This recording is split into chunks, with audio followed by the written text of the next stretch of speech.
I'm Ricky, and in this video, I'm breaking down exactly how we took this Shopify dropshipping store to $500,000 in sales in just 50 days, and how one big mistake nearly got this whole store completely shut down. I'll walk you through the products we sold, how much we spent in ads to generate $30,000 per day, a simple method that you guys can use to boost your profit per customer, as well as what went wrong and how we fixed it so that you can avoid these mistakes. Just so you guys know that this is 100% legit, as I show you guys in all of my videos, this is the live dashboard for this Shopify dropshipping store. On our best days, we were doing around $27,000 to $30,000 per day. And from November to December, we did $500,000 in sales. Let me go ahead and refresh it for you guys.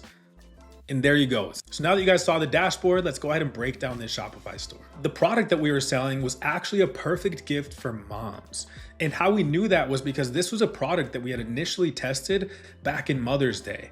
And we got this product around $2,000, $3,000, almost $4,000 per day in that period. But after Mother's Day, sales started to slow down. So when we were just back to the drawing board for Q4, we're like, okay, what should we run? And we thought back and we're like, why don't we take that Mother's Day product and advertise it as the perfect gift for moms? And how we found this product was we used PiPiAds. We went in there, plugged in some filters, and just looked at what was selling well at the time. And then we cross-checked any of the products that we saw in ShopHunter. And what ShopHunter is and what it does, you can plug in any Shopify store link and it's going to give you guys a rough estimate of how much sales that store is making. So if you guys are struggling right now with product research, just go into PiPiAds or any spy tool and just start searching keywords. Like right now it's Valentine's Day. So I'll go ahead and type Valentine's Day, plug in some filters. So I would do something like show me ads in the United States, show me ads that are currently running right now. So I like to put in last seen as like the last 24 hours or the last 7 days.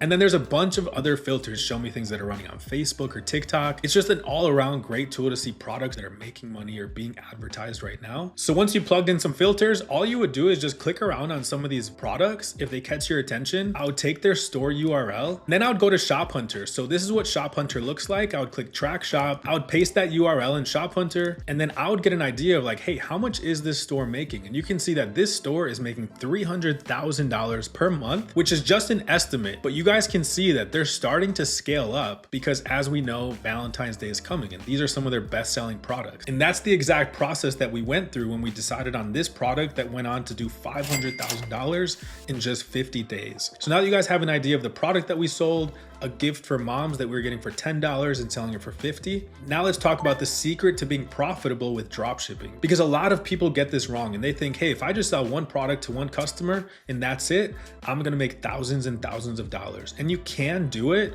but there's an easier way. This right here is what most people do. They sell one product to one customer and they're gonna make their $50. If you do it this way or this way, you're gonna make even more money and you're gonna maximize your average order value and you're gonna put more money in your pocket, which is what you guys are here for. You guys wanna make more money. At minimum, offer them a cart upsell. And what we did on this store to get to $500,000 per month profitably, it's like 3 product dropshipping. You have your main product, you have your cart upsells, and then we have our post-purchase upsells. So this is exactly what we did on this store, and it got us that $90 per customer if they took everything, which not every customer does, but you leave that option open and a lot of customers will take it. And just to show you guys how much money is potentially left on the table if you guys aren't implementing this, we made an extra $50,000 in just cart upsells. I haven't even showed you guys the post-purchase upsells. So if we didn't have this, we would have missed out on $50,000 extra. And the app we use for this is called UpCart. Any tool that I mentioned throughout this is always going to be linked down below so you guys can access it easily or just learn more about it. Moving on to post-purchase upsells. And if you're not familiar with it, what it is after a customer pays you on your store, they're led to a thank you page. And on that thank you page, it says, hey, thank you for your purchase. Are you interested in adding this product to your order at this price? And they just basically say yes or no. But if they click yes, it automatically charges them and adds it to their order. Doing this on this store made us an extra $10,000 extra.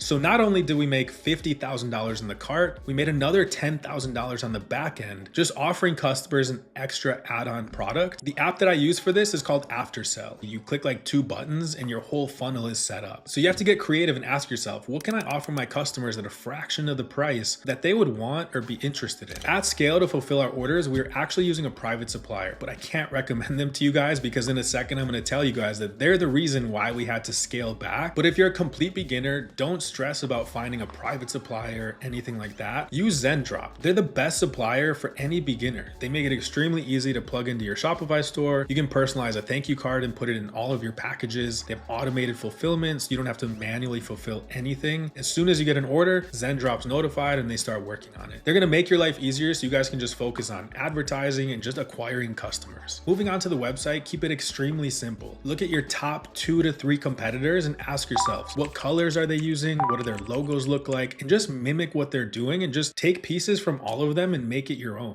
So what you want with your websites is obviously look at your competitors, but generally you just want a white background, black text, simple text logo, and an accent color. You want an exit intent pop-up, which just means when your customers are about to leave your website, an app can detect that and it'll just pop up and say, hey, wait, before you go, take 10% off in case pricing is a reason why they're leaving. Add color swatches, it's just gonna make it better. Have branded photos, really take your time. Don't just use any images out there. And then apps that you should use are Zendrop, Luke's Reviews, UpCart, and Aftersell, which are the upsell apps that I recommended. And if you guys are complete beginners and don't even know how to start designing your website, just use any free Shopify theme that should do the job with just some like custom coding or some custom sections. I also recommend using an AI store builder. This is the one that I like to use. I have it linked down below and you can just choose a niche, or if you guys don't even know where to start, just click need inspiration and it'll start building it. This right here is a product page that I built, super simple, super clean. So you can see a really nice photo. You can scroll down, we have color swatches,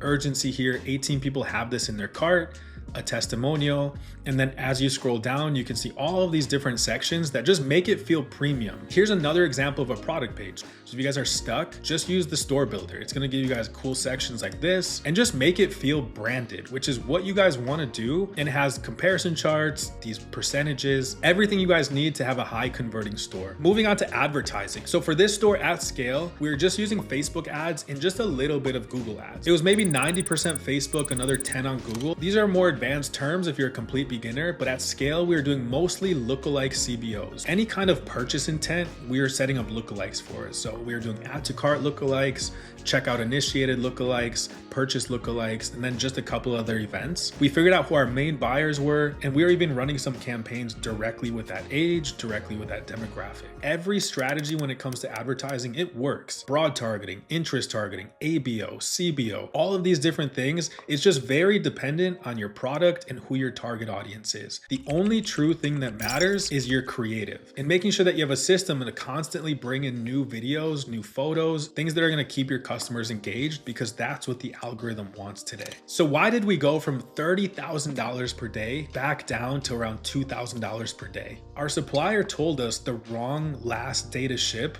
for orders to arrive in time for Christmas. They told us our last day to ship was around 10 days before Christmas. And it actually was like 2 to 3 weeks before Christmas. So that set us back huge. We actually had to pause our ads and we're just really focused on customer service. So we're making it right for all of our customers that didn't get it in time. We instantly started to email those customers every couple days and said, hey, this is what's going on. We're having some delays. We would offer them discounts or in-store credit for their next purchase. A lot of them were okay with that. And that actually even brought us in some extra sales. For some customers that didn't want the store credit and they do want a refund, we're honoring them that refund because it was really our fault. We were telling customers, hey, order by this day and you're definitely gonna get it before Christmas. The lesson in this is to always order whatever you're selling during that peak time, just so that you get an understanding of how long is it actually taking to get to you and have an idea of like, okay, when should I pause my ads or scale back if there's a deadline of when a customer needs to get this product. For the future of this store is we actually just recently turned the ads back on to scale it back up for Valentine's Day and then prep again for an even bigger Mother's Day, because like I told you guys, this makes a perfect gift for moms. If you guys found this video helpful, please hit the like button and subscribe. And if you guys are interested in building, launching, and getting sales with your own store, I have a completely free program linked down below somewhere. I'll see you guys in the next video.